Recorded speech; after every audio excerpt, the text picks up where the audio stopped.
In today's coaster review, I'm reviewing Firehawk at Kings Island. This is the Vekoma Flying Dutchman coaster. This is one of the three out there, the other two being Batwing and Nighthawk. And this one has the same exact layout as Batwing as Six Flags America. Nighthawk has a slightly different ending. And yes, I know that I've already reviewed Batwing and it's on my channel, but I want to review Firehawk anyways. As usual, starting with the stats, this coaster's maximum height is 115 feet. It has 5 inversions. Its maximum speed is 50 miles per hour. You're going to reach 4.3 G's on this coaster and travel over 3,000 feet of track. If you followed my channel for a while, then you know that I love flying coasters. Some people aren't as crazy about the Vekoma models because they say that you spend more time on your back than actually in flying position. I disagree with that statement. I like being able to fly and then also being flipped around, and the different inversions on this coaster are very fun. In my opinion, this is probably the best model of coasters that Vekoma has made. Unlike a lot of the other Vekoma coasters, I have found Batwing and Firehawk to be very smooth rides. Nighthawk not as much, but this is a coaster review for Firehawk, and I thought Firehawk was pretty smooth.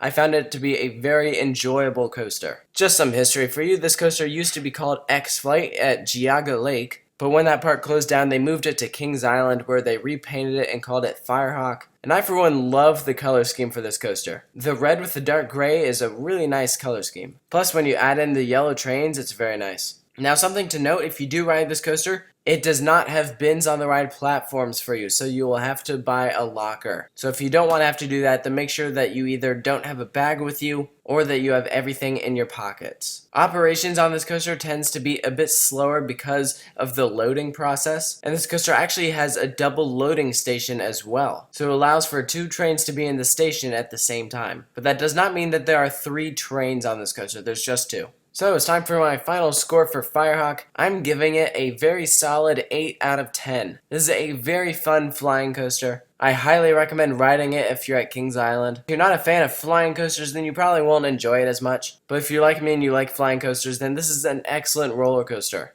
Is it as good as the B&M models? No, but is it still fun? Absolutely. So that concludes this review. Make sure to check out other coaster reviews that are available on my channel. And like I mentioned earlier, I have reviewed the other 2 Vekoma Flying Dutchmans. They are on my channel. So if you haven't already, make sure to check those out. And stay tuned for more coaster reviews.